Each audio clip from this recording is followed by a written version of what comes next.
జల్దీ software job కొడదామనుకుంటురా? అయితే వీక్యూబ్ లో ట్రైనింగ్ తీసుకొని మంచి జాబ్ కొట్టేయుర్రి. ఉదయ బ్రహ్మస్వరూపం మధ్యాహ్నేతు మహేశ్వర సాయంకాలేతు స్వయం విష్ణు త్రయామూర్తి దివాకర.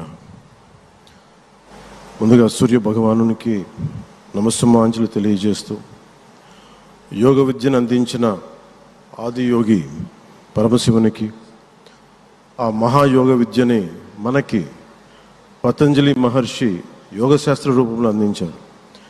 వారిరువురి పాదపద్మములకు నమస్కారాలు.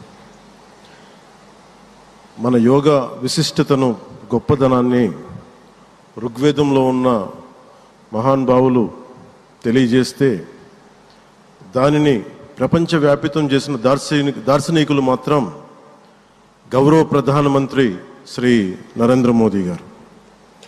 భారతీయ సనాతన ధర్మం తాలూకు విశిష్టతను యోగా ద్వారా విశ్వవ్యాపితం చేసిన ఘనత ఆయన సొంతం. యోగా సాధకులు ఎంతటి దృఢచిత్తాన్ని కలిగి ఉంటారు, ఒత్తిడి జయించి సంకల్ప సాధకులుగా ఎలా నిలబడతారన్న దానికి కూడా మన గౌరవ ప్రధాని శ్రీ మోదీజీ గారు నిలువెత్తు ఉదాహరణ. ప్రపంచ యోగా దినోత్సవం యావత్ భారతవానికి, భారతీయులకి దక్కిన గౌరవం.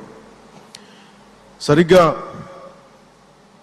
ఒక 2014లో అప్పుడే ఐక్యరాజ్య సమితిలో గౌరవ ప్రధానమంత్రి మోదీ గారు ప్రవేశపెట్టినప్పుడు దాదాపు 177 దేశాలు ఈ రెజల్యూషన్కి మద్దతు పలికినాయి. ఇంతమంది మద్దతుని కూడగట్టగలిగి ఈ రోజున మనకి 2015 నుంచి యోగా దినోత్సవం ప్రారంభమైంది. ఈ రోజున గౌరవ ప్రధానమంత్రి మోదీజీ గారి పిలుపు మేరకు మనం మొదట విశాఖ 11వ యోగా దినోత్సవ సంబరాలకు వేదిక అయింది. శ్రీ మోదీజీ గారి సమక్షంలో గౌరవ ముఖ్యమంత్రి వర్యులు శ్రీ చంద్రబాబు నాయుడు గారి కృషితో ప్రపంచ రికార్డుకు వేదికగా నిలిచింది.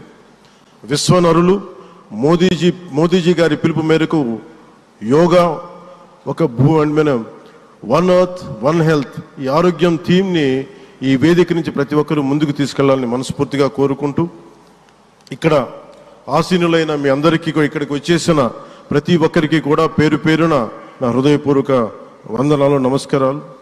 అలాగే గౌరవనీయులైన గవర్నర్ గారి శ్రీ అబ్దుల్ నజీర్ జీ గారికి, గౌరవ ముఖ్యమంత్రి శ్రీ నారా చంద్రబాబు నాయుడు గారికి, civil aviation minister Kinjarapu Rammohan Naidu గారికి, అలాగే మనకి Ayush minister of state independent charge Shri Prataprao Jadhav గారికి, అలాగే వేదిక పైన ఉన్న ప్రతి ఒక్కరికి, గౌరవ కేంద్ర మంత్రివర్యులకి, రాష్ట్ర మంత్రివర్యులకి, ప్రతి ఒక్కరికి పేరు పేరున ధన్యవాదాలు తెలియజేసుకుంటూ సెలవు తీసుకున్నాను. జై భారత్, జై హింద్.